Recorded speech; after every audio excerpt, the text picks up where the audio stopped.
তোমরা দেখতেই পাচ্ছ হালকা বৃষ্টি পড়ছে, কিন্তু এটাই মজা রাইডিংয়ের। তো আজকে আমরা আবার বেরিয়ে পড়েছি এবং তোমাদের সাথে একটা কথা আমার শেয়ার করা হয়নি। সেই কথাটা হচ্ছে যে আমার কোভিড হয়েছিল, আমার আর অবজার আজকে আমার সাথে নেই, অবভিয়াসলি তোমরা অবজাকে আজকে মিস করবে, কিন্তু আমার আর অবজার কোভিড হয়েছিল। আর কোভিডের পরে এটা আমাদের ফার্স্ট রাইড। আপনারা ভিডিও ছেড়ে কোথাও যাবেন না, কারণ এটা জাস্ট শুরু বস, এরপরে আরও অনেক কিছু দেখা বাকি আছে।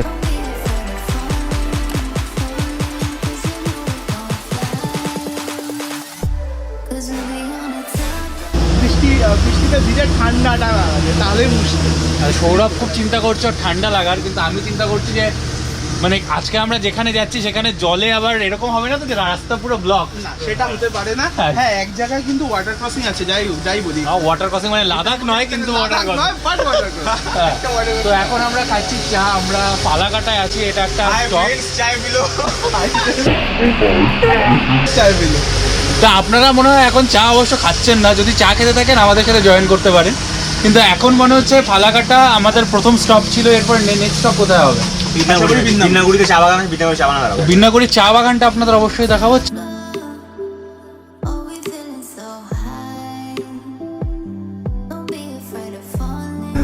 সেই চা বাগান আবার কোভিডের পরে আমার সামনে আবার আমি দেখতে পাচ্ছি, মানে কি যে ভালো লাগছে।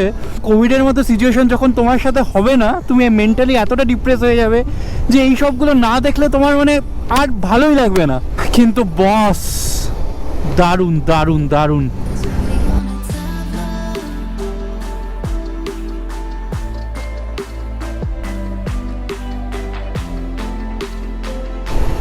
তো জাস্ট আমরা এখনো বীরপাড়া ঢুকিনি, আমরা বীরপাড়া ঢুকতে যাচ্ছি, তার মাঝেই এই অসাধারণ চা বাগানটা।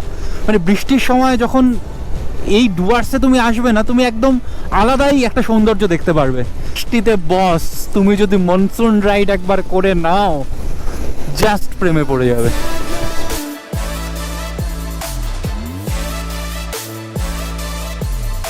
তো তোমরা এতদিন বলছিলে বাংলায় ব্লগ চাই, বাংলায় ব্লগ চাই, বাংলা ব্লগে নর্থ বেঙ্গল ঘুরতে চাই, and this is the blog for you guys. তো যদি ভালো লেগে থাকে একটা লাইক দিও, একটা কমেন্ট করো, যাতে আমি আরও অনুপ্রেরণা পাই বাংলায় ব্লগ করার, বাংলায় ঘোরানোর। বীরপাড়ার থেকে জাস্ট আমরা লেফট টার্ন নিয়ে এখন ন্যাশনাল হাইওয়েতে টাচ করে গেছি সেই বিখ্যাত NBSTC। এটা কিন্তু SBSTC নয়, এটা নর্থ বেঙ্গল স্টেট ট্রান্সপোর্ট কর্পোরেশনের বাস, যেখান থেকে আমাদের থাকতে হবে একটু সাবধানে, কারণ এই বাসগুলো সব সময় ঝামেলা করে। তোমরা জানো যে বাইকারদের একটা খুব প্রবলেমের বিষয় থাকে এই বাসগুলো। এই চা বাগানগুলো দেখতে দেখতে আমার একটা গল্পের কথা মনে পড়ে গেছে, যে এই যে চা বাগানগুলো আছে না, এগুলো হচ্ছে লেপার্ড ক্রসিং জোন।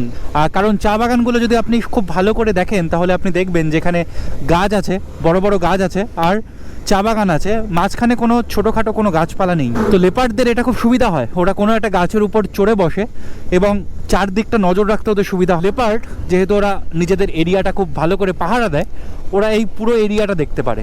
এখানে যারা চা বাগানে যখন চা তোলার সিজনটা আসে, তখন একটা খুব প্রবলেমেটিক সিজন হয়, যে কেউ জানে না যে কখন এখানে লেপার্ড অ্যাটাক করবে। লেপার্ড অ্যাটাক এখানে খুব একটা কমন বিষয়। তো তখন ওরা কি করে, এবার চা বাগানটাকে পুরো ঘিরে, মানে বাজি পটকা নিয়ে, ঢোল নিয়ে ওরা আস্তে আস্তে কি করে, একটা ঘেরা বানিয়ে আস্তে আস্তে ওরা সেন্টারের দিকে আগাতে থাকে, যাতে পুরো জায়গাটাতে যদি লেপার্ড থাকে সেটা তারা করতে পারে। আর তোলার সিজনটা আসে, তখন এই প্র্যাকটিসটা এই চা বাগানের লোকরা, আদিবাসীরা যারা চা বাগানের সাথে যুক্ত, তারা এই প্র্যাকটিসটা করে।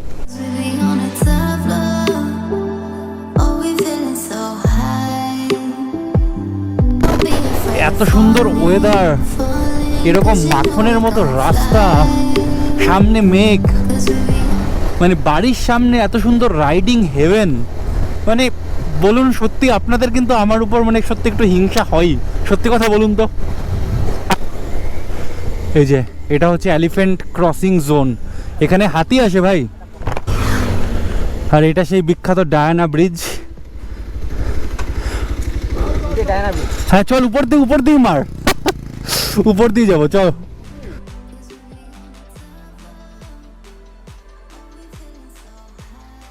ওই যে ট্রেন, মালগাড়ি যদিও, তবুও তো একটা ট্রেন তো দেখা গেল। আপনাদের এটার কথাই বলছি। পাহাড়ের ভিউটা হয়তো গোপ্রোতে এখন দেখা যাবে না, কিন্তু আমি দেখতে পাচ্ছি আমার চোখে নদী রেল লাইন, রেল, তার পেছনে পাহাড়। ওফ, অসাধারণ অসাধারণ।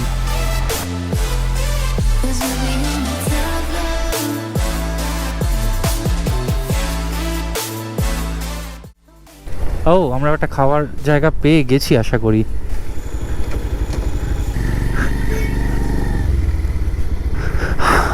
সেই সাই পাত্রি ধাবা।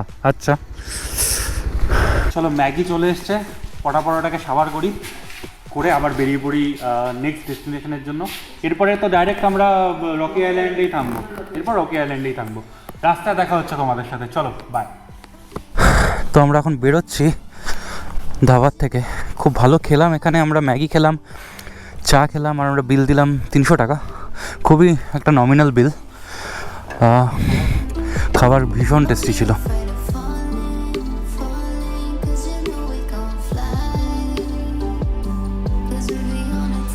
আজকের one and only toll plaza এটা হচ্ছে শুল্কাপাড়া টোল প্লাজা। আর যেহেতু আমরা রাইডার, আমরা বাইকার, আমরা টোল দেব কেন? আর এটাই তো রাইডের মজা, বাইকের মজা। সবাই দাঁড়িয়ে থাকবে, আপনারা সুন্দর করে সাইড দিয়ে আরাম করে বেরিয়ে যাবেন।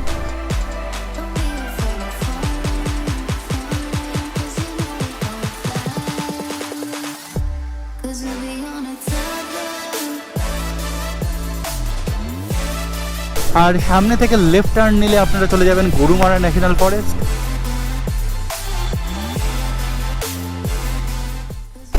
তো চাপড়ামারি ওয়াইল্ড লাইফ স্যাঞ্চুরিতে আপনাদের সবাইকে স্বাগত। অসাধারণ শৈল্পিক সৌন্দর্য। চাপড়ামারি ওয়াইল্ড লাইফ স্যাঞ্চুরির একটা বৈশিষ্ট্য আছে, এখানে ওয়াইল্ড বাফেলো আর ওয়াইল্ড বাইসন এই দুটো প্রচুর পরিমাণে পাওয়া যায়, প্রচুর পরিমাণে পাওয়া যায়।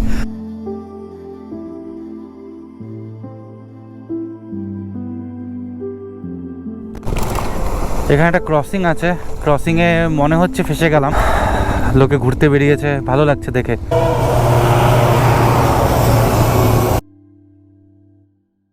এটা পিছনে ছিল কুমানি গ্রাম। এই কুমানি গ্রাম থেকে আমরা আস্তে আস্তে রকি আইল্যান্ড যাওয়ার রাস্তা ধরে ফেলেছি।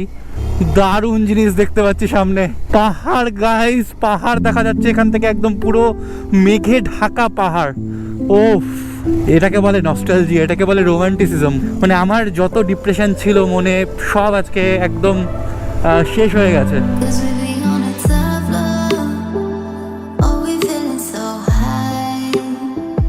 আজকে ওয়েদারটাও মানে একদম মানে পারফেক্ট। এদিকে একদম কালো মেঘে ঢাকা আকাশ, আর সামনে একদম পাহাড়ের রেঞ্জ।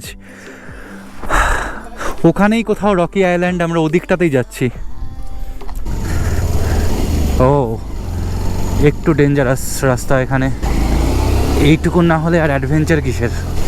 আর এখানে সবসময় এই বন মুরগি, হাঁস সবসময় দেখবেন ঘোরাফেরা করছেই। আপনি যদি এখানে থাকেন রাত্রেবেলা, এদেরকে যদি বলেন যে আমি বন মুরগির রোস্ট খেতে চাই, ওরা আপনাকে সুন্দর করে খাইয়ে দেবে।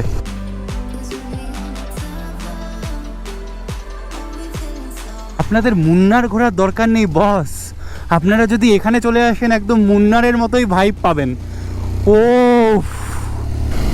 অসাধারণ লাগছে। এখন আমি শিওর না যে যে রাস্তাটা আমরা নিয়েছি সে রাস্তাটাই কিনা, কারণ প্রথমে আমরা হয়তো সুলতানে খোলার দিকেই যাব।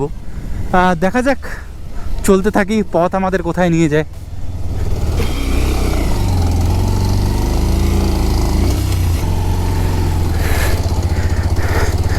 আজকে আমার 125 সিসি ইঞ্জিনের সর্বোত্তম পরীক্ষাটা হয়ে গেল। এরা সবাই চা বাগানের শ্রমিক, এরা এখন লাঞ্চ টাইম উপভোগ করছে। আজকে আমাদের লাঞ্চ টাইম কখন হবে আমরা জানি না। পেলা চায়ে যখন আমরা একটা চুমুক দেই তখন হয়তো এই জিনিসগুলো আমাদের মাথায় থাকে না, কিন্তু আজকে আমি আপনাদের দেখাচ্ছি সেই চুমুকের পেছনের গল্পটা।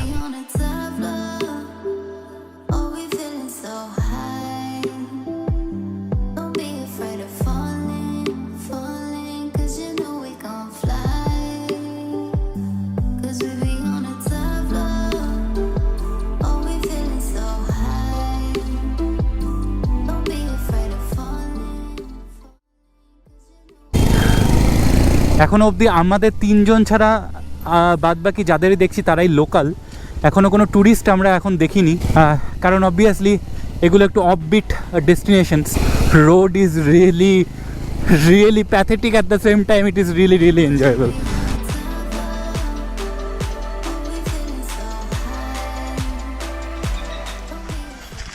সব বাইকগুলো লাইন দিয়ে দাঁড়িয়ে আছে, একটু হালকা ডিজেল লেন্সের মধ্যে আসতে পারে, আমি আশা করি আপনারা কিছু মনে করবেন না।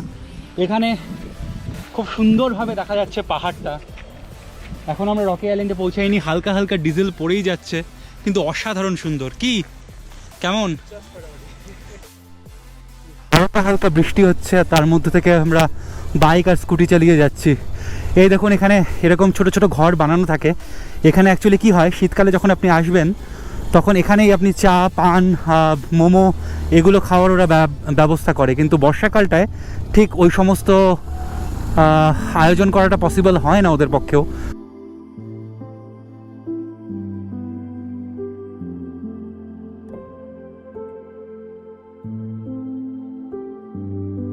পৌঁছে গেছি প্রায় প্রায় প্রায় প্রায়। এখানে একটু দাঁড়ানো যেতেই পারে। দাঁড়া, একটু দাঁড়া, তারপর ডিসাইড করি। দাঁড়া দাঁড়া, হ্যাঁ হবে হবে হবে। হ্যাঁ, বৃষ্টিটা একটু কমে এসছে। স্টার্ট করলাম আমরা আবার। রকি আইল্যান্ড একদম হাতের নাগালে চলে এসছে আমাদের। এই নদীটি রকি আইল্যান্ডের সম্পদ। এই ব্রিজ থেকে আপনাদের আরও ভালো করে দেখাতে পারবো এই নদীটা। Oh look at it guys, awesome, অসাধারণ। এখন আমরা সুলতানি খোলার দিকে যাচ্ছি। রকি আইল্যান্ড ওখানে ছিল, আমরা ফিরে সুলতানি খোলার থেকে ফিরে এসে আমরা রকি আইল্যান্ডে মোমো খাবো, আর এখানকার মোমো বিশাল বিশাল বিখ্যাত। এখন সুলতানি খোলার রাস্তা ধরে নিয়েছি, আর রকি আইল্যান্ড থেকে নিচে নেমে আপনাদের ডান দিক দিয়ে উপরে উঠে যেতে হবে।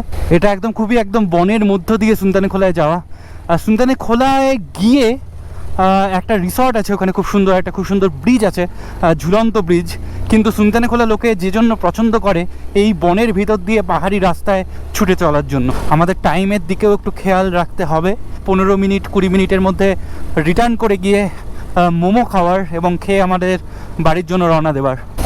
সামনে দেখতে পাচ্ছেন তো, আমরা প্রচণ্ড এক্সাইটেড। আমরা ফগের মধ্য দিয়ে ঢুকে যাব এখনই। কিছুক্ষণ পরে হয়তো আমাকে ওরা দেখতেও পারবে না, আমি ওদের দেখতে পারবো না। একটা ব্যাড নিউজ, সুলতানি খোলার রাস্তাটা এখন বন্ধ আছে। কিছু দূর যাওয়ার পরে আমাদের লোকাল লোকেরা বললো যে এই সময়টায় মানে প্রচুর বন্যা হয়েছে, ওখানে একটা ল্যান্ডস্লাইডের মতো হয়েছে, তো এই সময়টা ওখানে যেতে না। এখন আমরা আবার রকি আইল্যান্ডের দিকেই যাব। এই যে রকি আইল্যান্ড, উপর থেকে দেখা যাচ্ছে কি সুন্দর, অসাধারণ একটা পাহাড়ি নদী। এই সব নদী তিস্তার কোনো না কোনো রূপ, কিন্তু এদেরকে আলাদা আলাদা নামে ডাকা হয়। এখন আমাদের খুঁজে বের করতে হবে the best place for having the momo.